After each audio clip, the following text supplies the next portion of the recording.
My brother disappeared into a secret organization. I followed the path and found the truth, read its stories.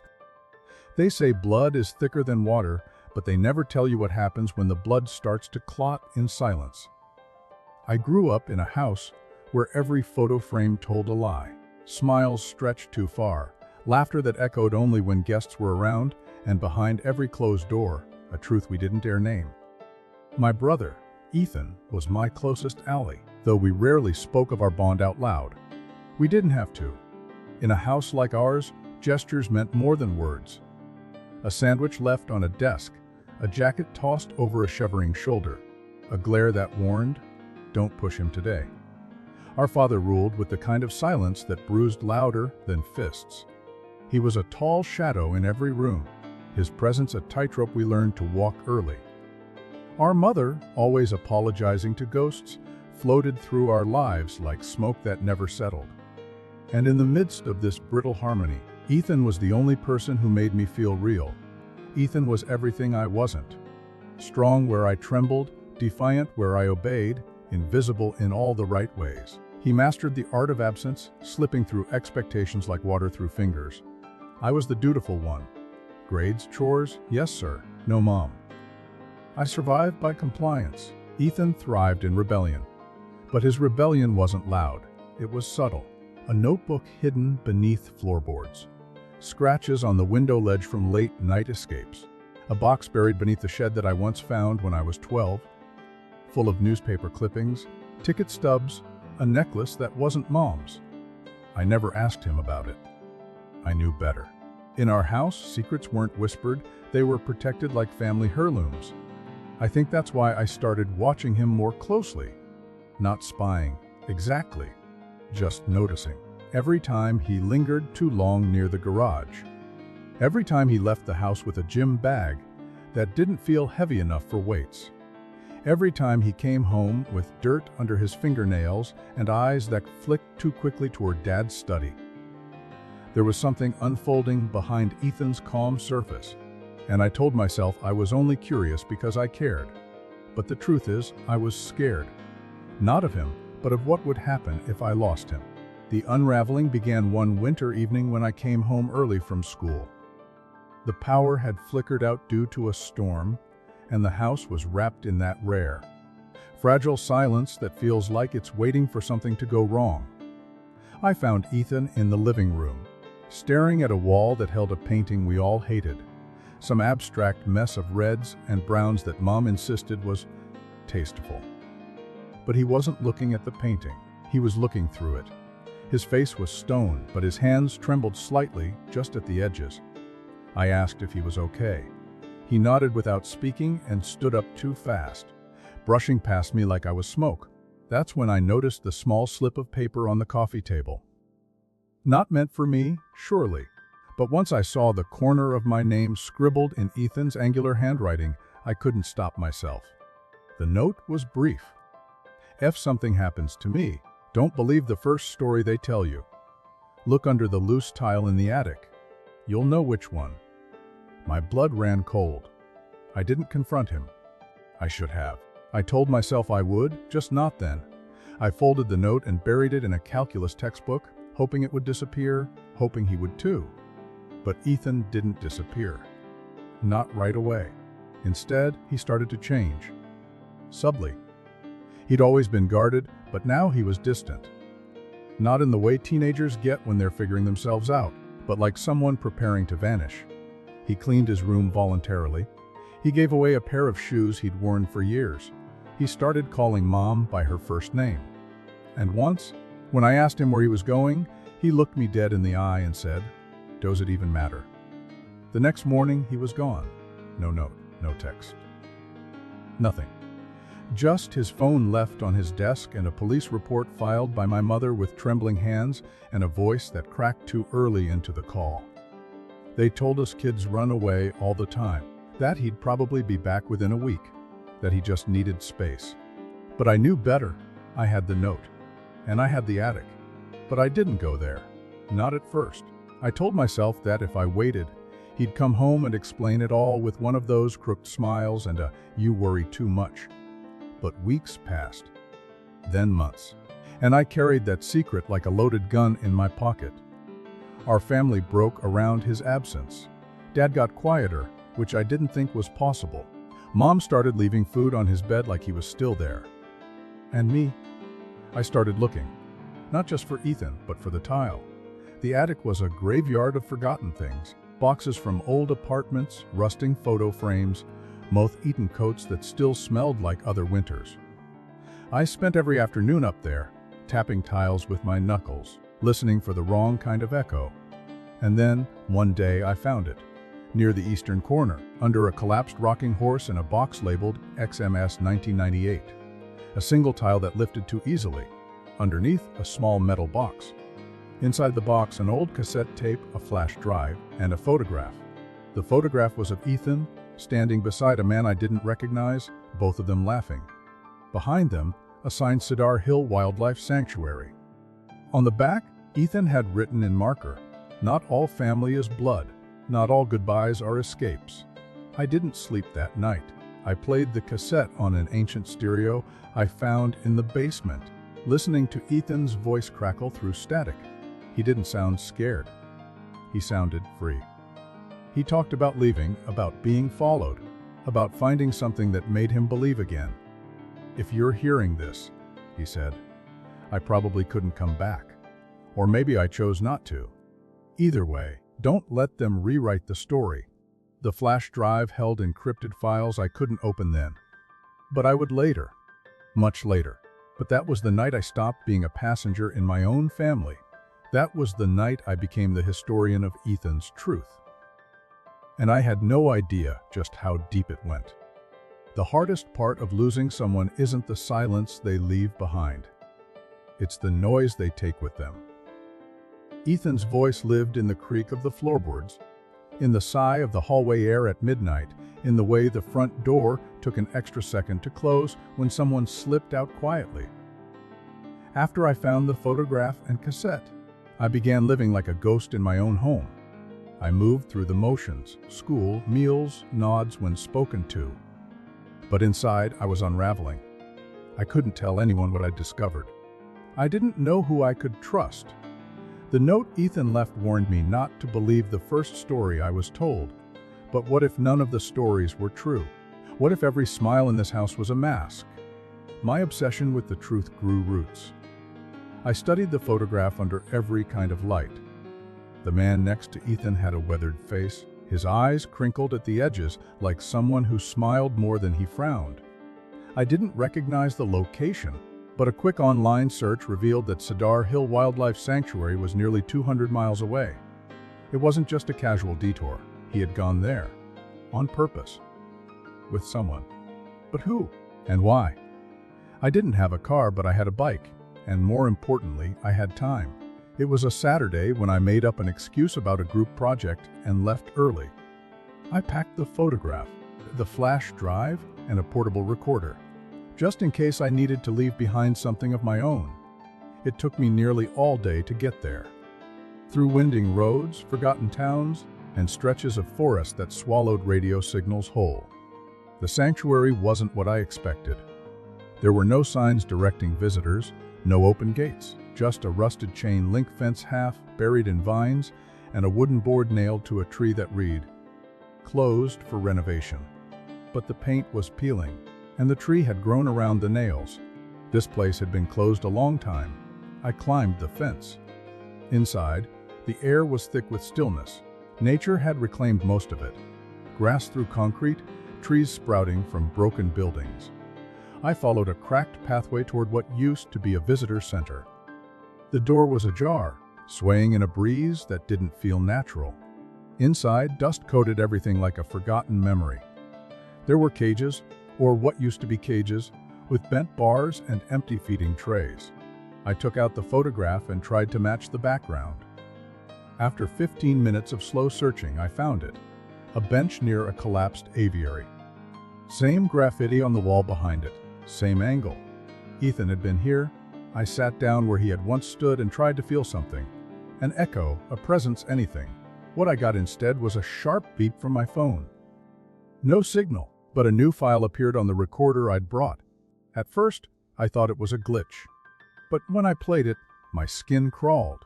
It was Ethan's voice again. Different this time, like a journal entry. Day 12, he began. The birds are gone. They took down the signs, but the people still come. Not everyone leaves. I know it sounds crazy, but I think they're using the sanctuary for something else now. Something hidden. I'm going deeper.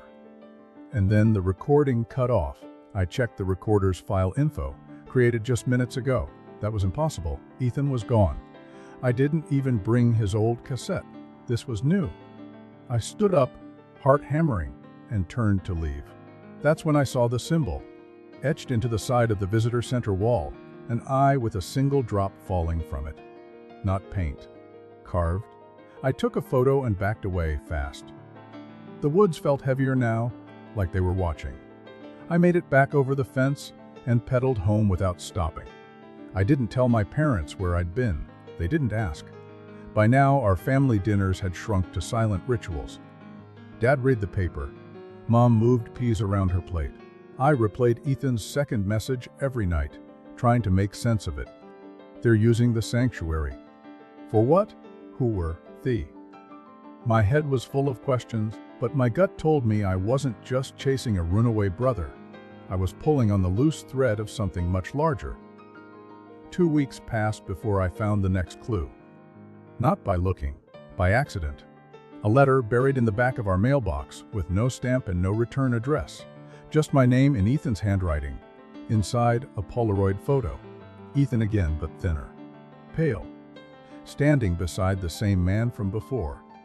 But this time, they weren't smiling. Behind them, another symbol on the wall, a triangle within a circle surrounded by that same eye motif. On the back, Ethan had scrawled, "If you're reading this, I'm not in hiding. I'm in training." That word chilled me. Training for what? I started digging. Every night after my parents went to bed, I searched the symbols online. At first, I found nothing. But eventually, I stumbled onto a forum. Private, locked behind cryptic questions and riddles. After days of decoding, I got in. The group called themselves the Hollow Circle. At first, I thought it was nonsense, just conspiracy theorists chasing shadows. But then I saw a post from a user named Third Bird. The same nickname Ethan used in old gaming profiles.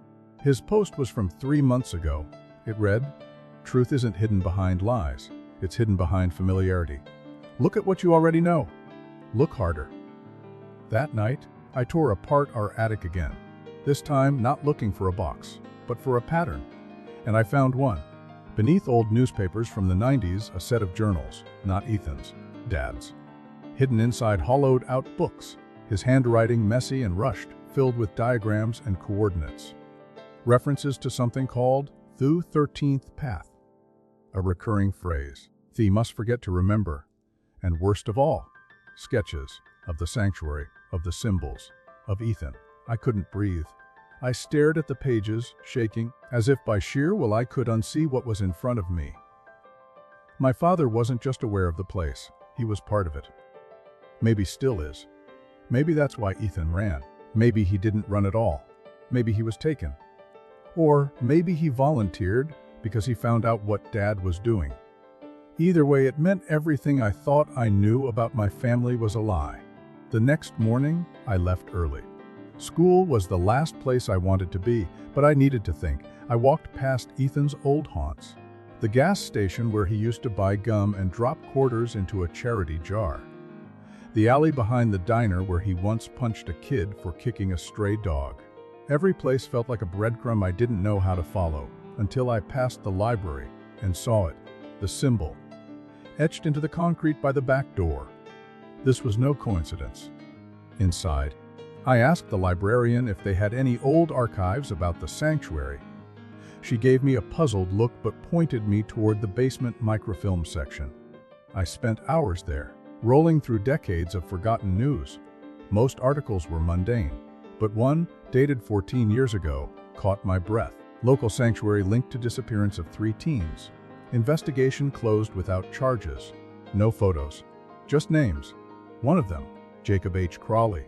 The same name on Dad's high school diploma, buried in a frame in our hallway. I checked the town's public records. Jacob Crawley changed his name to Daniel Harper, the name my father goes by now. I stumbled out of the library, heart racing.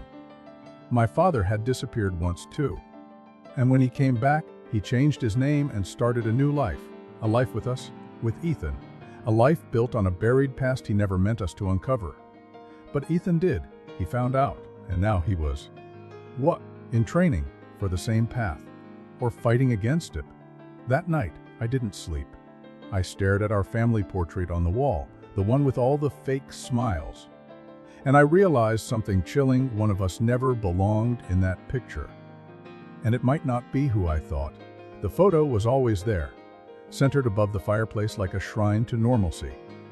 Our family, frozen in time: Dad with one arm draped around Ethan's shoulder, Mom smiling with her eyes closed, and me sandwiched between them, trying to smile wide enough for all of us. But now, with the truth bleeding through the edges of everything I thought I knew, the image felt staged, sinister, like a performance for someone who never asked for tickets. I stood beneath it for what felt like hours that night, cataloging every detail. The way Ethan leaned slightly away from Dad, the stiffness in my own shoulders, the way Mom clutched my wrist instead of holding my hand. We looked like a family, sure, but only in the way mannequins look like people. After finding out about Dad's name change and the sanctuary's connection to missing teenagers, my brain became a buzzing hive of possibilities, each more terrifying than the last. If he was part of this 13th Path, what exactly did that mean? And why was Ethan in training? Was he trying to stop something or become part of it? I couldn't ask Dad. I couldn't even look him in the eyes. But I could follow Ethan's trail, and that meant returning to the Hollow Circle forum. It had been quiet since my last visit. Threads dead for months, profiles inactive. But then, a new post appeared. Timestamped just 20 minutes earlier, from Thirtbird. It read, "Not all homes are sanctuaries, some are traps. When the house hums, leave immediately." I read it twice, then again. When the house hums. What did that mean? Was it metaphorical or literal? I didn't get the chance to ask. The power in our house flickered. Once, twice. Then everything surged back with a low, vibrating hum. Barely audible, like the sound of a refrigerator running underwater. My stomach dropped. I backed away from the computer and listened. It was everywhere. In the walls. In the floor, like the house itself was waking up. I ran. No bag, no coat, just instinct. I slipped through the back door and bolted down the street, heart pounding so loud it drowned the hum behind me. I didn't stop until I reached the edge of town. Only then did I dare look back. The house stood there, dark and still, silent, as if nothing had happened. But I knew better. Something had changed.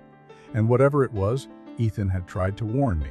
I slept that night in the park, beneath a slide we used to race down as kids. In the cold quiet, I tried to remember everything he ever told me. Every odd comment, every sideways glance. The phrase that echoed loudest wasn't one he ever said aloud, but something he'd written in that attic note. Don't believe the first story they tell you. Maybe the first story wasn't that Ethan had run away. Maybe it wasn't even about him. Maybe it was me. The next morning, I returned home carefully. The hum was gone. Mom greeted me with sleepy eyes and no questions.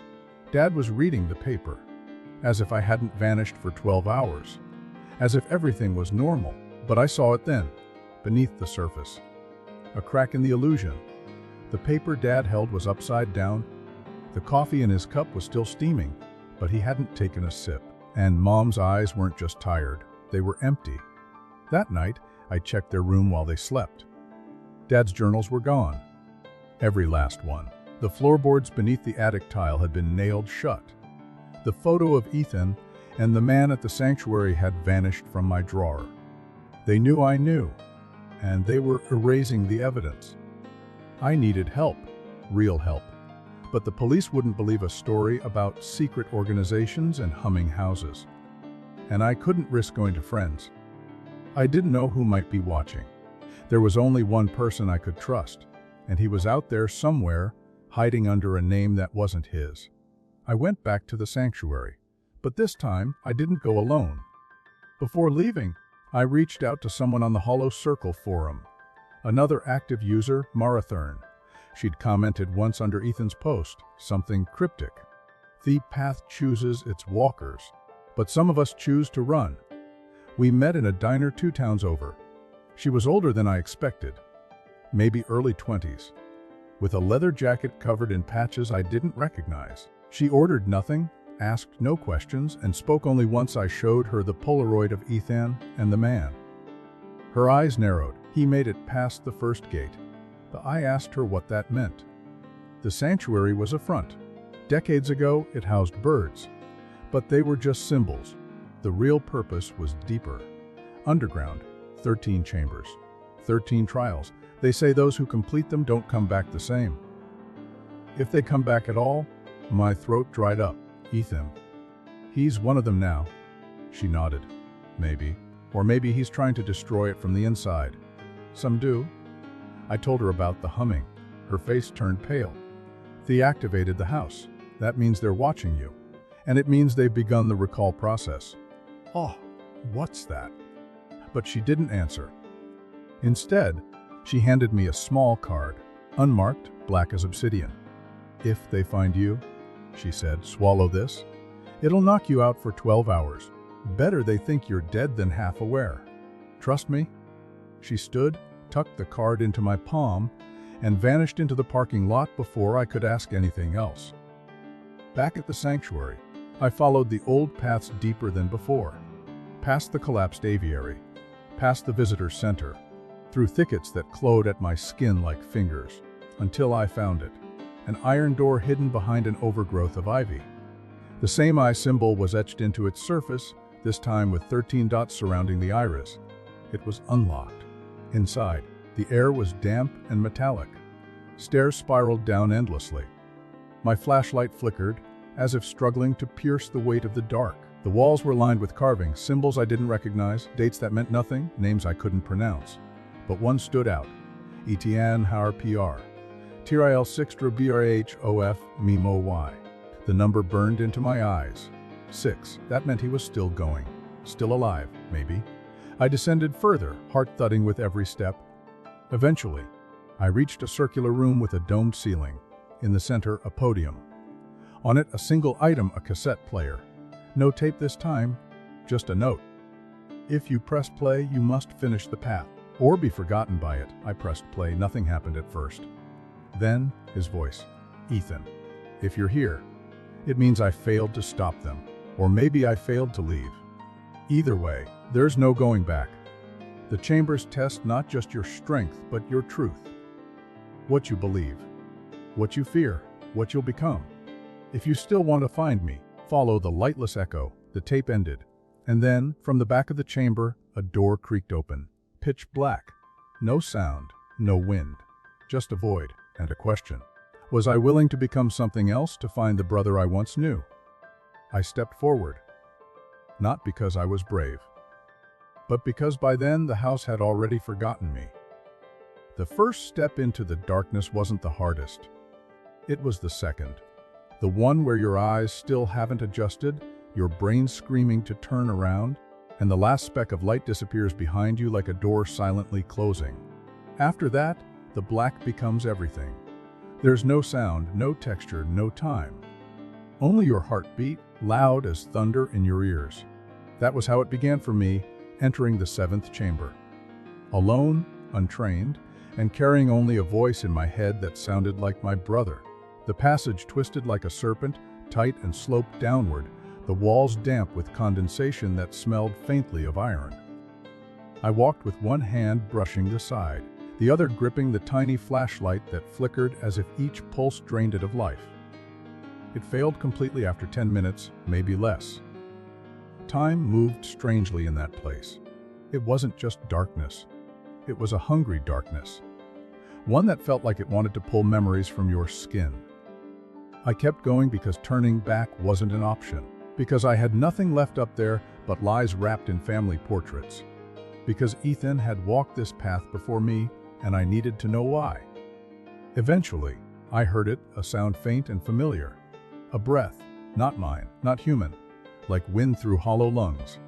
It whispered from the left, then the right, then above. My spine stiffened.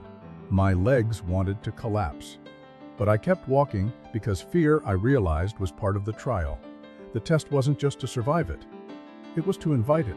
A flicker of light appeared ahead, a dull amber glow pulsing like a heartbeat. I followed it until the corridor opened into a chamber, circular and immense, with a ceiling that stretched into shadows. In the center stood a pool, still and black, like glass melted by starlight. On the far wall, 3 mirrors, each cracked differently. And above them, carved in raw stone, only one reflection is yours. The others are what you were or what you'll become. I approached the first mirror. My face stared back, older, bruised, with a long scar across my cheek. My eyes were hollow, like someone who'd seen too much and still chosen to see more. The second mirror showed me smaller, younger. 10, maybe, and behind me stood Ethan, arms crossed, face unreadable. The third, nothing at first, but then the surface rippled and showed me something else entirely. Not me, not human. A figure in my form, yes, but its eyes were black voids, its smile stretched too wide, and behind it rose a city made of bones and fire. I stepped back. A voice, not Ethan's, not mine, spoke from the chamber walls. Choose your reflection. Drink the truth, or leave. The pool behind me glowed faintly now. I understood the trial. To move forward, I had to choose the version of myself I believed most real. And accept it. Drink it. I reached toward the first mirror, the one that showed me scarred but whole. Something about it felt earned, not perfect, but possible. I cupped the black water in both hands, trembling, and drank. The liquid was cold, thicker than water. It tasted like ash and memory. For a moment, I felt like I was falling through my own body, through time itself. I saw flashes of Ethan, fighting, running, kneeling in some other chamber, bleeding from the mouth. Then I saw me, not as I was, but as I could be, standing over a burning altar, surrounded by 12 others, all chanting, all watching. I woke in another room. Stone floor. No door. One object, a journal. Ethan's. Its cover was worn, the corners frayed, but the ink was fresh. I opened it to the first page. If you've made it here, it means you chose to believe in who you might become. That's dangerous. That's necessary. This isn't about escaping anymore. It's about undoing. Page after page, Ethan had recorded his descent. Not just the physical chambers, but the metaphysical unraveling. The 13th Path, he explained, was not a place. It was a transformation. A ritual that fractured the self into echoes and then forced you to chase the one that mattered most. Many didn't survive. Those who did were changed. Some broken, some enlightened, but all of them forgot who they were before. Ethan was trying not to forget. He'd sewn pieces of himself into the architecture of the sanctuary. Messages, recordings, traps, and more. Warnings. He spoke of the keepers, those who managed the chambers, who once walked the path and failed but were too valuable to discard. He thought Dad might be one of them, a former walker, a failed echo repurposed. But worse than the keepers were the unmarked. The ones who never walked the path but drank from its power anyway. Pretenders. They had infiltrated families, towns, governments. They didn't just protect the path. They spread it. Ethan believed Mom might be one of them. I didn't want to believe that. But the emptiness in her eyes, the hum in the house, it all made a terrible kind of sense. He ended the journal with a drawing. A symbol I hadn't seen before. Like the eye, but inverted, with the iris missing. Under it, when you see this, run. It's not me anymore. I sat in that chamber for what felt like hours, absorbing every word. My brother hadn't just walked into darkness. He was fighting it from inside, leaving behind breadcrumbs for someone, meant to finish what he started. But how? I had no map, no guide, only his journal and a slowly building sense that I was being watched. The wall to my left slid open. A staircase descended into a blood-red light. There were no signs, no warnings, just a pressure in my chest like a heartbeat not my own. I stepped forward. The next chamber wasn't like the others. It was warm, almost comforting. Soft light filtered down from a ceiling that looked like sky. Trees grew inside the room. real trees, with birdsong echoing through the leaves. In the center stood a table set for dinner. 3 plates, 3 chairs, one for Dad, one for me. They were all there. But they weren't. Dad looked younger, smoother. His eyes glowed faintly. Ethan's hands were clean, unscared. He smiled at me. "You made it," he said. "This wasn't real. I knew that. But it felt real." The food smelled like home. Roast chicken, potatoes, Mom's favorite lemon pie. Ethan gestured for me to sit. "Just a moment," he said. "Just one moment of peace." "You've earned it." But my legs betrayed me. I sat, my fork lifted. I took one bite. The taste hit me like a gunshot. It wasn't food. It was memory. Not mine. Theirs. I saw through Ethan's eyes. Felt his pain, his trials. The first time he killed someone in the path. The first time he saw Dad in a chamber. Not as a father, but as a keeper. And the first time he realized he was being followed. Not by enemies. By me. I dropped the fork. The illusion cracked. Ethan's smile twisted. Dad stood, face melting into shadow. The table burned from the inside out. I fell back, crawling as the chamber shimmered and collapsed. The last thing I heard was Ethan's voice. Not from that illusion, but real. Whispered in my mind like a buried echo. "If you survive this, don't come looking for me. Don't try to save me. I'm already gone. But if you make it the 13th, destroy it. Before it remembers you." I woke up again. Somewhere else. It's another chamber. Cold, wet. But this time, I wasn't alone. In the corner sat a boy, maybe 16. Filthy, pale, clutching a black card identical to the one Mara had given me. He looked up with eyes that didn't blink, and then he said, quietly, "They told me you were coming." He was barely more than a shadow in the corner, but his eyes cut through the dimness like glass. I didn't ask who they were, because deep down I already knew. The path had been watching me long before I stepped into its first chamber. Maybe even before Ethan did. The boy looked 16, maybe 17, but something in his face was older than time. Not just tired, fractured. Like too many versions of himself had splintered and tried to cram back into a single shell. He held out the black card Mara had once given me, turning it over between his fingers. He said, "You'd reach the 10th gate," he whispered, voice dry as parchment. "Only 1 in 1,000 does. Most stop at 7. Some turn back. Others." His voice trailed off as he looked toward a door that didn't exist until he turned his head. Then it was just there, tall, iron, carved with the same inverted eye symbol from Ethan's journal. I stepped toward it. He didn't stop me, just said one last thing as I passed. "Your brother made it through." Barely. But he left something behind. Not everything he dropped can be picked back up. The 10th chamber was a corridor of echoes. I mean that literally. Every step I took was answered by dozens of other footsteps. Mine, but delayed, warped, reversed. The walls whispered. My own voice, maybe. Or Ethan's. Or someone else's entirely. I kept walking. There were no lights in this part of the path. Just a glow that came from nowhere and everywhere at once. At times it felt like I was walking inside someone's memory. Other times like someone was walking through mine.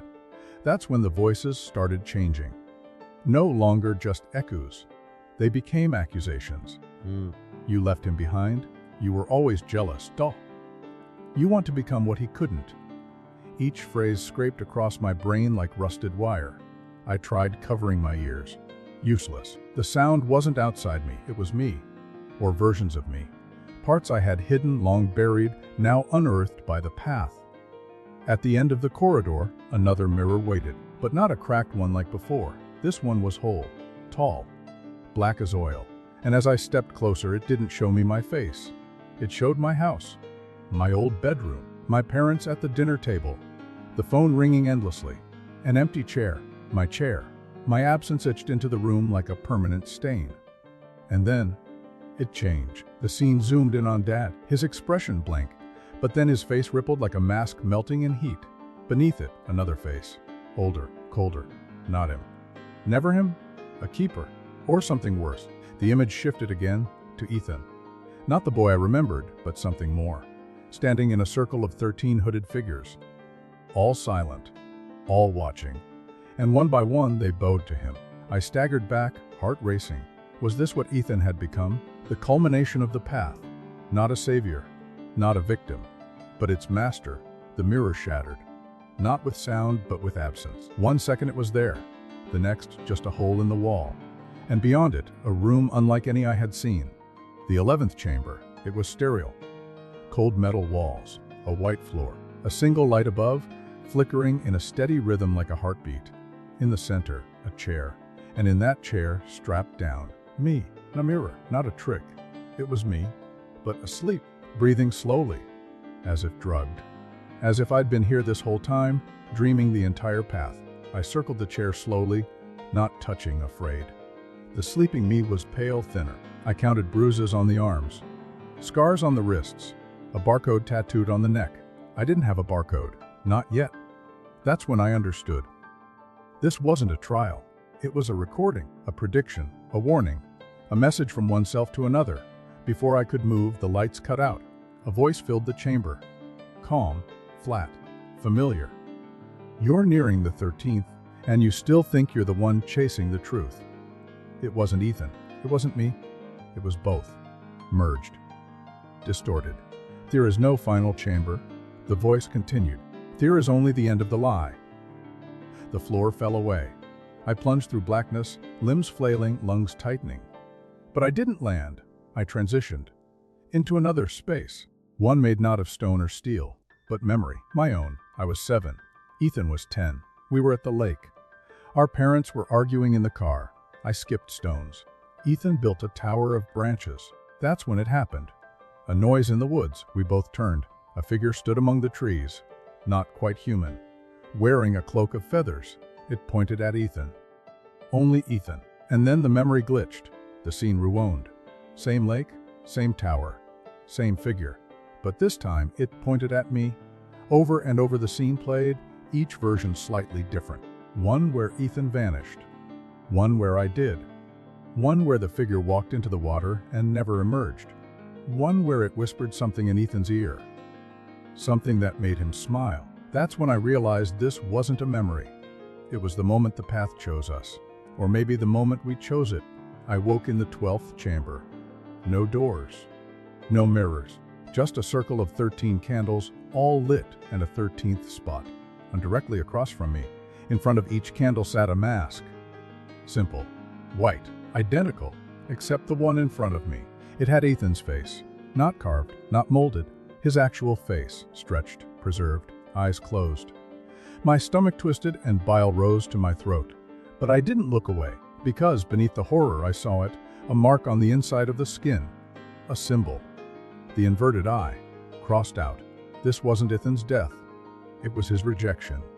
He had walked the path, reached this chamber, and refused to finish. And in doing so, left behind a placeholder. For me, I sat down. The candles dimmed. And all 13 masks began to speak. In perfect unison. You are the echo. You are the inheritance. If you choose the 13th, you become the silence. If you refuse, the memory dies. I understood now. The path wasn't about finding Ethan. It was about choosing whether to replace him, to become the next echo, or to end it entirely. But there was no third door, no escape, just one final act. And then, the 13th candle lit, and everything went white. White. Pure, endless, perfect white. It stretched in every direction, swallowing time, memory, and meaning. I didn't stand on anything. I floated, suspended in the heart of the final choice. No walls, no ceiling, no door to exit through. Only that pulsing hum, the one I'd heard in our house weeks ago, now magnified, layered, vibrating inside my bones. The 13th chamber wasn't a place, it was a question. A final invitation to surrender. Not just to the path, but to the rewrite. It spoke to me. Not with words, with presence. All 13 masks, now invisible, echoed their truths in unison through my skin, my blood, my breath. You are not who you remember. You are the one who was always meant to forget. And then, it started showing me. Not images. Memories that weren't mine but felt like they were, as if I had lived them sideways, behind a veil. I saw myself younger, 5 or 6, drawing the symbol of the eye over and over in a school notebook. I saw Ethan watching me from the hallway, whispering to someone on a phone. He's showing signs again. I saw my parents. Not the shells they were now, but alert, sharp-eyed, concerned, reviewing files with strangers in suits. On the covers, my face. My name. Dossiers titled Subject Delta 13. I saw another version of myself being led into a room with mirrored walls, hooked to machines, fed scripts, monitored, and then deleted, erased from memory, file, and identity, and overwritten with a story, a brother, a family, a loss. Because I wasn't the seeker, I was the experiment. The 13th chamber was never meant for Ethan. It was always meant for me. And Ethan. He didn't walk the path to escape. He walked it to hide me from it. That's what the breadcrumbs were. Not trails to follow, but diversions, misdirections. Every message, every echo was crafted to keep me focused forward. So I would keep running, away from what I was, from what I'd been made to forget. But it had failed, because here I was, and now I remembered everything. The path hadn't chosen Ethan. He chose himself to protect me, but the path chose me first. In that infinite white, a door appeared. It wasn't dramatic or glowing, just a wooden door, simple, cracked, the kind you might find in an old farmhouse. On it, a plaque read, "Inheritance Room." I touched the knob. It dissolved. Beyond it lay a room exactly like our living room at home. The same scratched floors, the same dusty bookshelf, even the same crook painting our mother always insisted was tasteful. But it was wrong. Too still. The air hung like forgotten breath. On the couch sat Ethan. But not as I remembered. This Ethan was whole, unscarred, calm, smiling that old lazy smile like nothing had ever happened. "You made it," he said. I wanted to run to him, to hug him, to ask every question I had, but my legs wouldn't move. Because I knew this wasn't Ethan. This was the path's final test. "Sit," he said, and suddenly I was seated, like choice had already left the room. "You were always the strong one," he continued. They didn't see it at first. They thought I'd be the key. But I was just the keeper. The distraction. You were the artifact. The artifact. That's what I was. Not a seeker. Not a brother. A vessel. A story bound in flesh, written by hands that wanted to recreate memory itself. The room dimmed. Ethan's form flickered. A machine descended from the ceiling.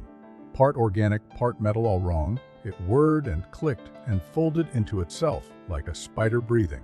A screen lit up. Initiate integration. Yes, S-N-O. That was the real choice. To say yes would mean accepting everything the path intended. Becoming what they designed me to be. A weaponized echo. A conduit of memory, rewriting others with mine. Immortality through recursion.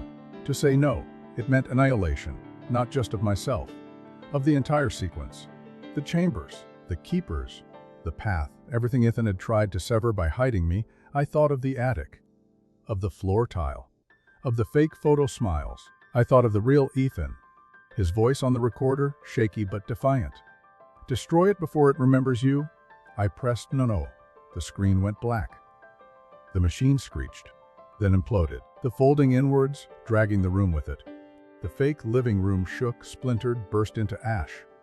The white void cracked open like a skull. The 13 candles flared, then extinguished, one by one, and in the end, I was left in silence, floating again, until, light, warm, golden, real. I opened my eyes. I was in a hospital bed, an IV in my arm, machines beeping softly nearby. The window beside me showed trees swaying in gentle wind. Somewhere distant, birds chirped. I turned my head, and there he was. Ethan. Older, paler. Real. He sat in a chair, hands folded, eyes bloodshot but alive. "You did it," he whispered. "You actually. You remembered." But tears blurred my vision. Was any of it real? He nodded. "All of it. And none of it. The path's gone now. You severed it. Every chamber collapsed. Every keeper lost. How am I here?" What built a failsafe? Mara. The boy in the chamber. Me, a ritual within the ritual. If you chose to reject the echo, we'd pull you back. I reached for his hand. It was solid, warm. He squeezed mine. "You were never meant to go that far," he said, voice cracking. "But I knew if anyone could, it was you." What happens now? Ethan smiled through the tears. "No, You live. Furuikos. No shadows. Just you. I closed my eyes, and for the first time, I didn't hear humming, or whispers, or lies. Just silence. Real, beautiful silence. Until one last sound echoed faintly in my mind, softer than breath. Thank you for remembering me. And then it was gone. Thanks for watching the video. Subscribe and like the video.